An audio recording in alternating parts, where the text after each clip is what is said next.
Hello, hello. Welcome to the Sit Down with Stand Up Comedians. I'm your host, Eddie You the Man. This is a podcast where we try to find out where does funny come from. Spoiler, it's usually trauma. Remember to like and subscribe, start a conversation in the comments, and hit the notification bell. Find us at Sit Down Podcast Milano on all social media platforms, and this is an Arcade Studio production. Another topic that I wanted to go into is the biggest one that we gotta talk about it. ADHD, Yeah. ADHD. Because when I'm up on stage, I'm like, honestly, in my day-to-day things, I'm going through 1,000 thoughts at the same time, and I'm noticing so many different things. I'm like very distracted, like by the smallest things, and oftentimes this comes into play because people are like, "Oh, you're not listening." It's like, no, I'm completely listening to what you're saying, but I'm also watching this thing, and they're both equally interesting. So I'm like, or maybe you are boring, so like you got lost me. So I'm like watching this thing, but when you're on stage, you get to use those, I like to say, superpowers of being able to focus, like, hyper focus, but also maybe be distracted, but also use that as a way for your comedy to flow, Yeah, like I think like what you were saying about the minutia of life, like which is what made Jerry Seinfeld popular, in a way opened up stand-up comedy to the greatest audience, in a way. But anyway, like the thing is like noticing the minutia, and like from that little minutia, You gotta explain what minutia you, is. you I'm just like, like what the you fuck is that? explode a whole universe or a whole sociological trend from like that little minutia. What is minutia though? Like, I mean, like minutia is like something like where I don't know, like I'm the native speaker. I'm like, what the fuck is this word? Details. details. Thank you. Okay, we got it. Minutia, yeah, Did you look it details. up? I don't know. But No, I thought you were asking me for an No, example. really, I was like, oh, can I you don't give know, me an like, example big of words? No, yeah, I'm ADHD, man. Keep it small. Oh my But- god, like because you were like, oh, give me and I was like, and I didn't get the question. I was like already thinking about an example, and when there's so many, and you cannot think of one. Yeah. But yeah, like a little details. Like you take a little detail about life, and then like you find out like the bigger picture and everything. And this can be misused, of course, with everything. Like I think like one thing I really believe in, and it's like very connected with what we're saying about conscious comedy and everything. It's that anything can be like used for good or for evil. Like everybody talks shit about social media nowadays. But social media is giving platforms for people that would have never had a platform to speak the thing. And like I think as you and me, we started getting curious on ADHD because of TikTok, Instagram Reels, whatnot. And we constantly shared each other, like, And yeah, we kept on videos, sharing. reels of like, oh yeah, this is what I do. It's like, oh, me too, like. I would have never learned that I had ADHD if it wasn't for the memes. Yeah. Then like I got like educated, and I got like to a psychologist. I still have to go to a psychiatrist for a formal diagnosis and getting like medication or anything, because like the whole diagnosis process is like it's not been very long, hell. huh? Like I feel like I told you my story about how like Yeah. I thought I considered myself having ADHD, which I think a lot of people don't understand. This is that I went through high school and I was like a student, and I was like, but I was always doing my work last minute, like right before class, but I still do it. And like, cause it wasn't hard for me, but I was able to do it. So it wasn't challenging. So I was able to do my stuff without this idea, but I used to have little tics, like I would be like thinking of something and I was like, I can't remember. I'd be like, okay, 5, 4, 3, 2, 1. Okay, it's this, and I remember one of my friends was just like, what are you doing? I was like, yeah, this is like, if I can't think straight, everything's too much. I just count down, and by the time I get to 1, I remember what I want to say. And she's like, oh, that's very strange, but like that works. And she started to do it. I think she had ADHD too, so it worked out. But then like when I got to college, I think the level of work changed, and I realized the things that I used to do was no longer working. So now I'm in college, like, oh fuck, I can't do this thing last minute. There's like a whole book I have to read, and I have like a midterm, and I I thought like, okay, I'll do it the week before. It's like, nah, I can't. So now I'm just like racing through the stuff, and then like I'm going through this panic of like, am I gonna fail? Am I gonna fail? I don't fail. I kind of fail sometimes, but I still get by. And I remember I went, that was my second year of university, and I remember I went to the doctors, and I was just like, hey, I think I might have ADHD, which, as you know, in the States, Yeah. everyone has ADHD because everyone wants the pills. Yeah, it's meth. They all want meth. Yeah, exactly. They want to sell it. I had some friends who sold it, made a lot of money off that shit. Oh, like, yeah, at I schools, know. it was like damn, like they were drug dealers essentially, but like because they're selling these pills, it was like no, it's high end drug dealer. And I remember the guy. Yeah, I'm not a prostitute. I'm an escort. Exactly. I was with a flair, but it's real. And I went to the doctor, and I was just like, yeah, I think I have ADHD. I don't know. And he was just like, oh, but do you have a problem with school? I'm like, no. It's like, do you have this? I was like, no. I was like, then okay. Well, I don't really think you are, because I think he's like, oh, you just want the pills. I was like, no, I actually want to know. It's like, so you can go this place, this place, this place, and then when you go to that place, go to this place, and then once you do that, call me back. I was just like, yes. Are you serious? Are you really telling me to do all these things when I can't even do one thing, and you think I'm gonna do it? So I was just like, which requires a lot of planning, yes, which I don't have. So it was just like, okay. So I guess I'm not doing that shit. It was like I was failed from the beginning, I have a lot of friends. A lot of my friends learned that they had ADHD, which should be a parameter of diagnosis, by the way. And one of my friend, which actually directed me to the doctor who's doing my diagnosis at the moment, I lost my train of thoughts. ADHD. That's fun for you. That's fun for everybody else, not for you. But no. Crippling fear and all that. Yeah. All at once. Yeah. No, but I was saying friends, about the diagnosis. We were talking about it, and the diagnosis is basically putting every wheelchair store on the top of a steep stairwell. Mm-hmm. That's how it works. It's like, oh, you want a wheelchair, you have to walk a flight of stairs, but I cannot use my legs. Yeah. Exactly.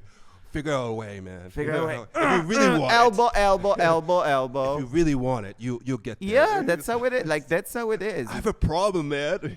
So here's a shower thought for you. Okay. How many people with severe ADHD have been not diagnosed because the diagnosis process, it's so hard for people with ADHD?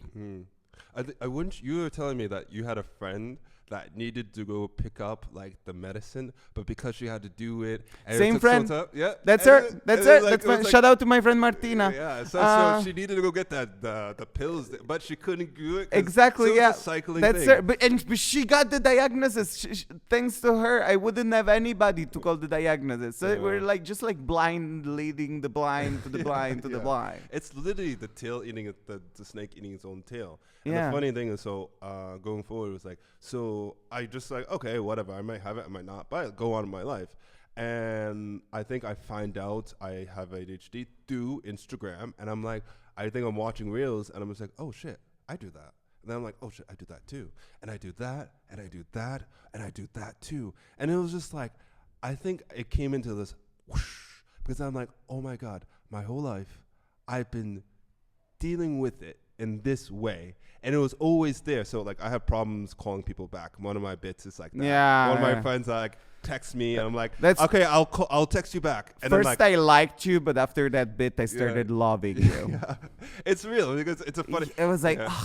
Yeah, it's like, okay, the point is like I have a friend, he's really cool, whatever, but we live far away, and so then he messaged me. I was like, okay, I'll message you tomorrow because I don't know what to say. Tomorrow comes, like, I don't really know, and then it becomes a year later, but the whole time you're like, fuck, I need to say it, but then you don't know, and then you're like, oh, it's too late. The whole process of that. And so a real thing for me is like I have a problem texting people back and calling people back because I'm like, I'll do it later, which later becomes 2 months, 3 months. People will text me, and when you text me, when I like haven't texted you, it's like, oh shit, now I feel bad. Now they must hate me. So it's like, so then like watching these things, like, oh fuck, like it's not my fault, It was like okay, it's this kind of thing that okay, it wasn't my fault. You can come back into yourself. It's like, yeah, I have this thing and whatever. But I do understand, like, you work on it. You are like, Yeah, like is it? it's a process, like, but it's also like helps you like understand like other people Mm, when like where they're doing it, like yeah, you vis-a-vis, like like the person that does it out of malice, or the yeah, person that like yeah, yeah, felt the guilt of like putting away the task and never yeah. texted back. I thought one of my friends, this is so funny, like this weekend happened. Like I thought that one of my friend was either dead, Mm. or she was incredibly mad at me, or she went off the grid, or she joined a cult. I don't know. She's the type of person who could have done all three things together. I love her. She's like, she used to be my she used to be my roommate, Mm. and we were so close. And one day I texted her, and she never. And then I texted her 1 year later, and then 1 year later, Oh, okay. for 3 years. Mm. I had no news of this person that was so close to me. Like she's been like such a great part. Like she moved to Berlin, and after she moved to Berlin, she came visit me in Milan. But after one point, randomly, I text her and she never got back to me. And I'm like, and I started getting worried. I was like, I didn't want it to like, but one message a year, okay? So like I was like, Yeah, yeah. or one every 6 months, like. Oh, I wanted to be clear. I wasn't in stalking territory, and but like I was getting nervous. Like we were really close, and like how can one of your best friend like just disappear out of nowhere? So as a last resort, I had her on LinkedIn, Mm. and she accepts my request 1 month later, which happened to be this weekend. Mm. And I go like, oh shit! So this is like a yeah, story this that is keeps very- going. It's This is- ongoing. I go okay. like, I go like, oh my god, I know what happened to you. I got so worried. Like I Yeah. texted you on Instagram and on WhatsApp. What happened? And she's like, and she's like, oh, I was always like about to text you back, but I never did. And I'm like, I get it. Yeah. Like I wasn't even like mad about it. yeah. I just like, cause like you get the shame cycle and yeah. everything. Yeah. For me, WhatsApp, you fuck me so many times because I write something. I'm like, I don't know if that's what I want to say. Let me Right. just sit something, and then it disappears. It's like, fuck you, fuck you. I'm right at the beginning. Damn it. Know what? I'll wait till tomorrow. Yeah, and tomorrow. Yeah. Then tomorrow never comes. And then Tomorrow it's never like, comes. This so sounds like a it's, shitty James Bond movie. Yeah. But then like I think about it in comedy, it works. It works. I don't know. I think I was talking with Paolo, and he was like, yeah, when I'm on stage, I see everything. I can see this person doing this thing. I can see that person doing that thing. I can see everything around me in a way that like I can like, but still do the thing that I'm doing without it interrupting me, because I have my focus in so many different places at the same time. And so like when you're up on stage, like I said, I was saying that joke about, and some girl was talking, but I had already saw her. And I watched the video of me. I saw myself like saying the joke. My eyes makes contact with that girl. It's like, oh, that's her. But then I keep going with the joke. I'm like, okay. And then I look at her again. I was like, okay, now pinpoint, now go, hit. Oh, so my mind was, as I'm still saying the joke, I'm doing the process. I'm also You could see your mind process in the whole thing. Yeah. Yeah, but Paolo is like a really focused guy. Does he have ADHD? Yeah, he does, yeah. Really? Yeah. Oh, yeah. We had a conversation about it. But like, You forgot, yeah. No. yeah, I mean, like that's a part of it. Yes, but yeah, he's a really focused guy. He can get his point across. Like, and again, it's a spectrum. It's a So what spectrum. do we know? Yeah, exactly. And so, but I found that really interesting. So it's like he's saying, like, as you said, a lot of comedy is a good space for people who have ADHD, because that's where you can shine, like where maybe you do this thing in another environment, like a school, you'd be chastised for that, Yeah. Comedy, you get laughed, you get rewarded. You're like, okay, shit, the thing I always do is, You're the class clown sitting in the teacher's spot, basically. Yeah, exactly. Because now you're teaching the class and everyone's listening, Yeah. And like we have this like yeah. And I think like you should. That's why like you should never be defensive about even when you're failing. You should never be like, that should be like when you bounce back, like it's always like and the thing is like even when the public is silent or the audience doesn't heckle you or doesn't agree, it's always a dialogue. Silence is a way for your audience to dialogue with you. Like every time, like I feel that the difference, it's like it's the dialogue. It's like we're listening.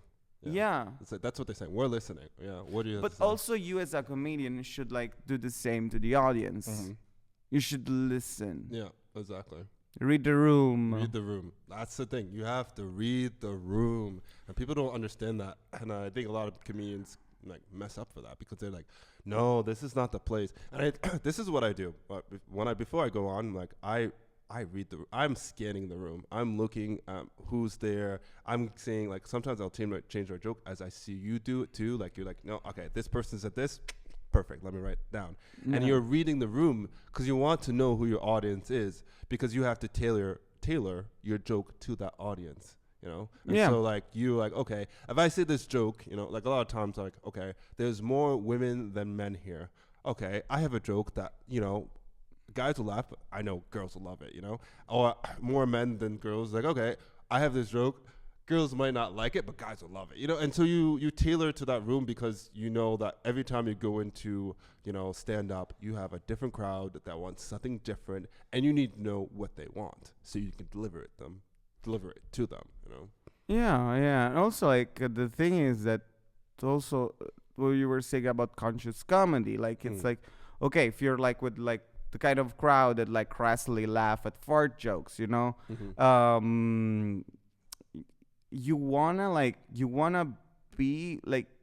wanna please that crowd, but at the same time you wanna sleep well because like you're doing it because also you have to have fun.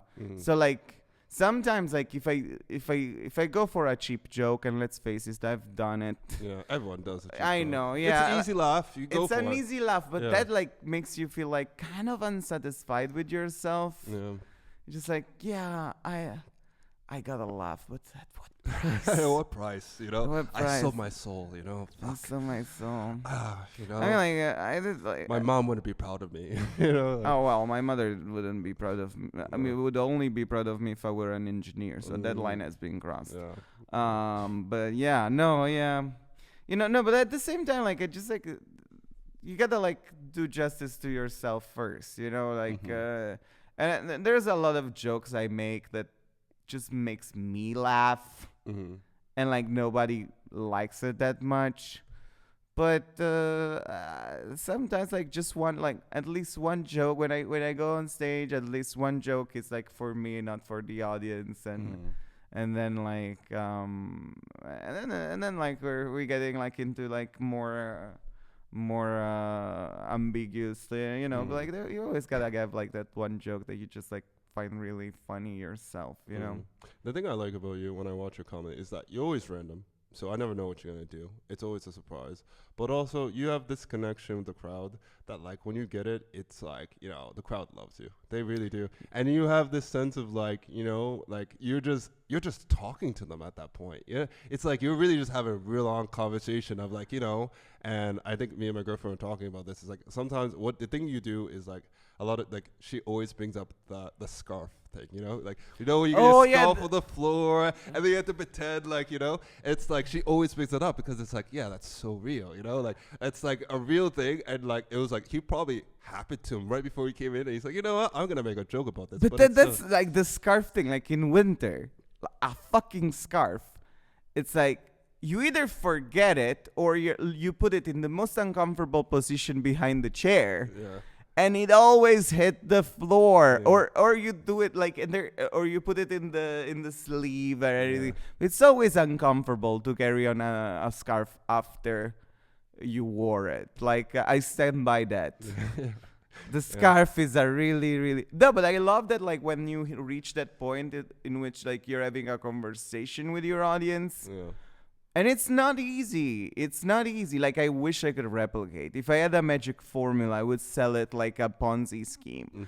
But there's not. Sometimes, like, but I think it's also like when with people, like, you can like have a good conversation with people, and like audiences are made of people. And most comedians, like, they kind of look for like they kind of look past it, like that, like audiences are people too. Yeah. And it's the thing, it's like these people could have been at home ordering a pizza, going on Netflix. They went to a bar to listen to upcoming comedians. They made a conscious decision to be there. Yeah. Like that didn't happen. These people like went out of their way to listen to a group of people, which includes you. Like, and there's like a responsibility to them, because like everybody thinks like, oh, you paid for me to come here, but also at the same time, like, these people have gone out of their way to like to see you, like, Yeah. you know. Yeah, exactly. They came to see you, and you had to deliver. I think that's why I'm always like, I need to show them something. I can't. I have to do something new. I have to do something new. You know, they came to see me. I can't allow them to see me do the same bit. But the thing is, they didn't come to see you. They come to see like some random like. But in your people. head, you're like, yeah, they're here because you have to be like, Yeah. I mean, yes, of course, they don't know me, but hopefully after the show they will. You know. Yeah, It's like I remember, you know, BoJack Horseman, which I love. Oh, I love We have too. been had like so many conversations. It's the best show ever. Gotta watch it. It really tackles with so many things. And Oh my God. I think the thing that makes it the best thing is like if it was a real show with people who are actors, I think it would be ruined because you couldn't display that amount of No, the emotions. level of emotional depth. In Oh a my God, are you cartoon, kidding me? You No. cannot. You can only be a cartoon. It's weird, but it's so true. Like I think about it, you can only be a cartoon because it's so silly, but also so serious, and it does that line. But like, it reminds me of like when, you know, BoJack's on the table. He's like, you gotta give them a show. Always gotta give them a show, you know. And like then the last scene of what's her face, Sarah Lynn, and she's like, don't stop dancing, don't, you know, like Yeah, but which is what led him like to his demise, too. yeah. Because it's like he doesn't like, he gives the audience what they want, but he doesn't think what he wants. Yeah. And like, exactly. and that's the sweet spot you were talking about, you know, like you gotta find like, yes, pleasing the audience, but at the same time stay true to yourself. Yeah, exactly. There's one of my favorite lines, which I hope I'm not gonna forget by the end of this sentence, from BoJack Horseman. Is like, you should stop fetishizing your own sadness. Yeah. Oh, that's that's so true. I don't remember who's. Anna Diet. Anna Spatakop. Oh. Anna Spatakop. Do you know Spanakopita. Spanakopita? Well, she tries to tell him that same story 3 times. Yeah. And each time he gets blacked out. He's like, yeah, no, again. I And think she's it just was like, earlier that season, and she goes like, you should stop fetishizing your own sadness. And then BoJack says it to Diane, which means he understands what she said to him. It just didn't like register. probably also register. Just like he wants to change, but he doesn't know how. It's like gives you like such a vocabulary on understanding yourself and the people around you. I love that show. Yeah. What, like, quickly, because as I was watching BoJack, and we'll stop after this one. You know, there's a scene which they do it very poetically, because there's a scene that ends the first season when they're on the rooftop, and at the end of the series they're on the rooftop. But on the first season, he's on the rooftop, and there's Diane telling him, you know, one of the main characters, you know, she's saying all this stuff, and he's like, "Am I a bad person?" And she's like, "No, I think blah blah blah."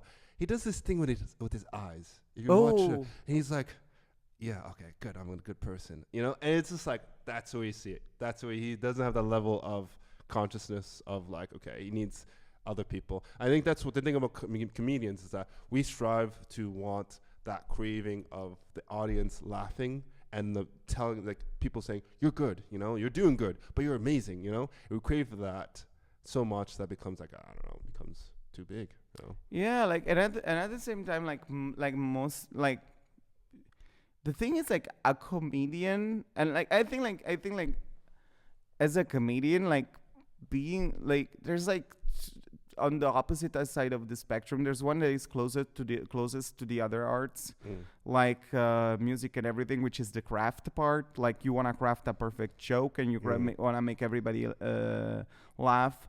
but at the same time, on the opposite side of the spectrum, like you care more about people liking you for who you are.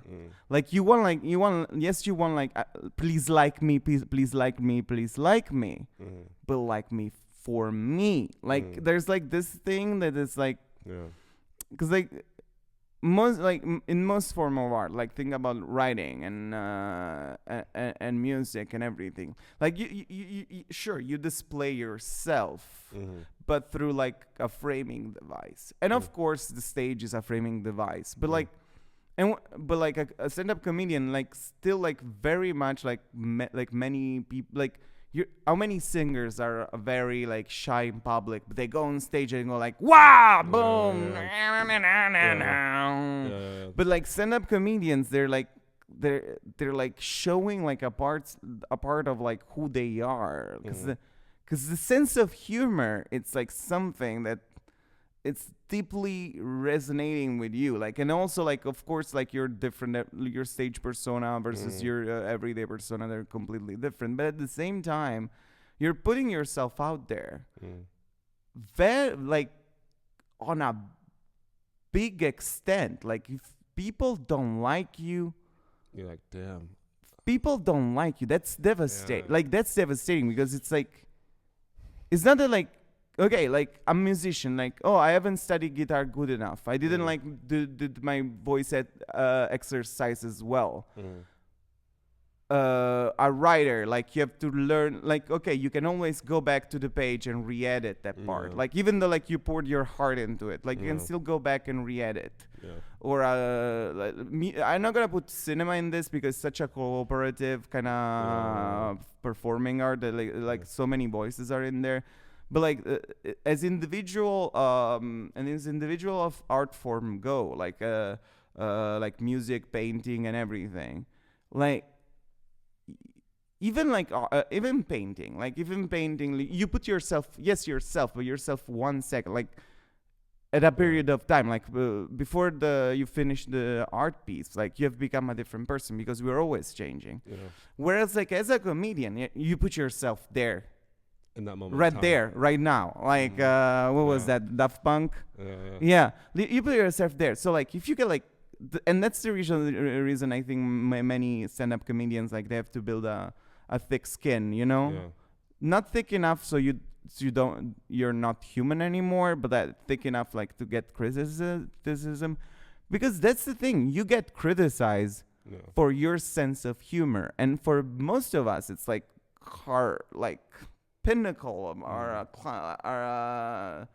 top quality. And that's yourself. So even before becoming a comedian. When someone criticizes you, it's not that that jokes, it's like you're criticizing you as a person. You're like, damn, you know, like shit. You're like, oh, you know, like that's not funny. Like I'm not funny, you know. Okay, interesting. We went. Okay, so I think we did talk about styles. You know, come up with a lot of stuff. What do I want to talk about? So we talked about this actually because you brought it up, and I wanted to talk about it, but then we were still talking about the ADHD, which, you know, we talked about social media, which is very interesting because we were talking before how important is it, and at what level are we at, or whatever. So you also have TikTok. How important is TikTok for a comedian? How important is social media, being on TikTok, being on Instagram? How important is it? And how also the idea of video taking, because I take videos of myself, and sometimes I hate it because I don't want to see myself, but it's the most important thing you have to do, right? Well, I don't do it first and foremost. Like I don't take video of myself because like when I was a kid, I was always criticized by the way I talk by my mother, and she would be like to this day, like last time I met her, I have this thing like brain farts, or like I changed direction of talking, and she always criticized the way I talked. So when I listen to myself when I'm recorded, I can hear her pinpointing at every wrong aspect of my thing. And even though through therapy I've been like overcoming that, all those I hate listening to myself. It actively makes me feel sick. Even though I tried it over and over again. When I was in film school, I was playing. I made myself play my own character. So it was like it's a very dichotomic, very like both sides at the same time. Like I feel God and I feel like a shit at the same time. You know.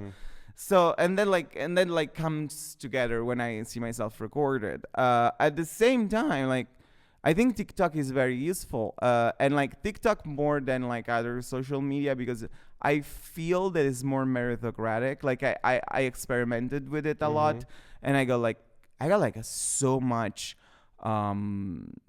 so much lashback, like so much like I would post something I care about, nobody gives a shit. I post something like I find stupid then silly, everybody loves it. But at the same time, those two things come together, and like that helps you like very much express your voice and form your voice. Because the thing is, like, the most sincere parts that I shared on TikToks, they get like a lot of response. And like there's like a big we have been flirting with the concept like being genuine. Like at the end of the day, like if this is the great takeaway from this conversation, it's like being genuine. I think that's the key, right? Do you think that? Yeah, no matter what. And I had this we talked about this before, the idea like the audience sees it, they feel it. When people feel that, they get comfortable. Like, this person's real. I can see myself in this person. They act like this. I act like that. And so that makes it a trust between the people. So when you're genuine, it's very obvious. Yeah, it is very obvious. And like sometimes there's people who are the narcissists mostly. Like they can fake it really well. Yeah. But like I think like the genuinity, like when you're truly genuine, that like something sparks in another human being.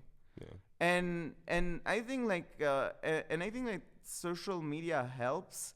Like we have seen it with Haley Bailey with the whole forgiveness video about the Met Let Them Eat Cake. You know, the whole the digital guillotine. The old well, she said like during Met Gala she said let them eat cake, quoting Marie Antoinette, and everybody started like deleting all the blocking all the celebrities. Well, she never really said that, but well, she never, but like she actually no, but you know what I mean, right? Yeah, exactly. No, I know. And there was the whole like, let's yeah, but like that, and the whole thing is because like the apology video looked so insincere. Like she said like, oh, I'm sorry, I'm a poor person too, and everything. No, you're not. No, you're not. If she said like, I'm sorry, I'm a millionaire, I live in a $1,000 New York apartment, and sometimes I forget that people are struggling. That would have been more sincere. Yeah, because it's real. That's what you're living. You're not trying to pretend to be something else. No, people might not respond. I'll tell you this about TikTok. So, and I want your opinion on this. Okay. So on TikTok, like I just come back from Brazil to meet my girlfriend's parents. Before that, I squeezed into the whole thing like on one more show. It was a comedy competition, 90 seconds. That's crazy. You have to perform for a relevant, and like the judge and organizer of this thing. The guy that like, he took it on the stage, on various theaters in Italy, hoping it became a format. Yeah. And the thing is like, you have 90 seconds to make us laugh. And then, like, you have a conversation with the judge, with this guy. I'm not gonna do his name because he behaved like like it was very improper the way he behaved. And so I went there, and I did my 90 seconds performance. I'm telling you, like, I wasn't on top of my game because because of many reasons. Some days you're not on top of your game, and even when there was a big crowd, I didn't know if I could perform because they take it out of a ballot. So like I had like very few chances to get picked up. So I got picked up by pure chance. I go on stage and I do my a couple of bits, like you snip your one-liners and everything. And already in the middle of my 90 seconds performance, I get interrupted by this guy. Of course, it was in Italian, but he says basically like, let him bomb to the other judge. Let him bomb. So I keep doing it, like after this harsh feedback, and again I have ADHD, so like, and I go like, oh well, and I do like, well, like, oh, that is our, and I address it as like, and I go like, okay, I'm gonna keep on going, but I have ADHD, which is Louis Vuitton of mental illnesses, blah blah blah. Yeah, everybody thinks they have it, but so only if you have the original. Anyway, so I finished my performance, and the guy was like very like aggressive towards me. It's like, oh, how long have you been doing comedy? I mean, how long have you been trying to do comedy? The passive aggressiveness. And I goes like, well, if I've been trying, I never started. And he's like, oh, it's your first night. And I'm like, oh, well, it's the joke, but I don't want to explain myself too much because of what we said about explaining and everything. So he keeps like on poking, and it's like, oh, do you live alone? Do you live with a girl? Like, I have a girl. Oh my God, you have a girlfriend. And I was like, yeah, it's hard to believe also to me. And he's like, so I try to push back, you know, I try to turn everything into a joke. And he goes like, oh, do you blah blah blah? Where did you meet? And like, where do everybody meet nowadays? On a dating app. Oh, you met on a dating app. Which dating app? Tinder, Grindr. And I go like, no, Hinge. Yeah. So I try and he goes like, and he was like, oh, probably you were the only two on that app. And I go like, I mean, like, probably, but don't tell my girlfriend, like, if we were the only two on the app. So, like, I try to, like, you're like playing sport with them, you know? You're like so, like, fencing, at the end of it, I just, like, thank him. I go downstairs. Like, they try to, like, roast me a little bit. I held my ground because tried to give fun jokes and everything. And then as soon as I get off stage, the guy, like, I already did the little stairs off the stage, so I'm looking at the screens in the directing spot, and he says like, what to the audience, the organizer, this irrelevant TV figure, that he goes like, what a hack, che cane in Italian, what a dog means in Italian. So it's, and I'm like, and I'm so baffled, and like the thing is that I hated was that he had the last word as from a power position. Because you're in power. Everybody's there. I'm in your house. You invited me there. And then you're criticizing me when I cannot respond. So like after that, I felt really, really bad because of the performance because of the criticism, and it's not because I cannot take criticism. You and me, we did a lot of roasts. We have done like quite some roasts. We take jokes. We're really good at taking jokes. And we smile and laugh. Ha ha, it's funny. Yeah, but even with the harsh things, you know, like, but when something like that happens, and you feel powerless, and that makes you feel like shit. And I told what happened on TikTok. And I got a big response to that. So like that helped me therapeutically, also to like reappropriate for my narrative, an opportunity that I never got. So you're saying TikTok is giving a voice to people who wouldn't have had it before? Yeah, because like imagine this, like if it happened before. Yeah, it would have been done in the story. He said you're a hack, and that's it. But now you can go on TikTok, say your point, and like no, and then people see the other perspective, which he's not showing, and so now you know. Like, cause he humiliated me in front of like 200 people, because we're not talking about like joking, or we're not talking about judging, just like insulting a person you don't know in front of 200 people based on 90 seconds spectrum. Like this, a complete lack of respect. And now like, and I posted that thing, and it's like 140k views. Wow. I saw. Like, and I wasn't expecting that, because I was like, I went long. It's a 240-minute video. I'm kind of whiny if I rewatch myself. But the thing is that people seem to get the message. So like, and it's real. and they sense that it's real. They feel that it's real. Yeah. It's genuine. Yeah. I was really surprised because as soon as I'm joking about movies, I know that like maybe like I'm preaching to the choir, but the fact that this thing got like so much like views and likes, it was like it was surprising to me. You know, I'm thinking like as you're saying, I'm thinking this is that when you said like TikTok works on merit, I think it's true that like people are starting to spot the fakes. People are starting to spot people who are not genuine, who are just fake. So when you are genuine and when you are like that, and you go on TikTok or Instagram, but mostly TikTok, people spot that. It's like, oh, this is something new. It's not the same person like smiling, like dancing, like all the time and like doing the, like ooh ups. It's the realness of it, and I think it works on that. Yeah, people respond so much more to realness as they give him credit for. It's because always like you think like, oh, but people are basic, people are stupid. I think like audiences and people are smarter than what you should give them credit for. Exactly. You should never ever think your audience is stupid. Yes, that's the worst thing you can do. Also, like when you treat people like it's always better to treat somebody like the smarter than you think they are, and then dial it down. Then nail it down. Like give them the benefit of the doubt to be like. Because the worst thing you could do is count them off, and then you say, "Oh no, that was stupid." Usually, people that happens, like, then they end up doing stuff. It's like, "I never saw it happen." It's like, yeah, because you counted them off. You said, "Oh yeah, they would never do that." And of course, they could have done that. You just didn't pay attention. But okay. Last thing I wanted to just ask you, last questions because we've been sitting here, but it's really enjoyable. Really, I think this is how we talk in general. So it's really so for those of you watching, sorry, you're just like going back and forth. I'm surprised I'm sober during this, but yeah. Negronis, I don't.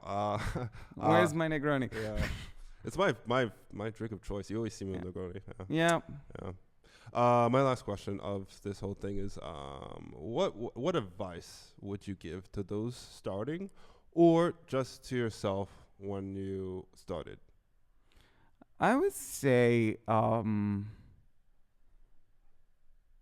do it genuine. At the end of the day, I always dial it back to genuine.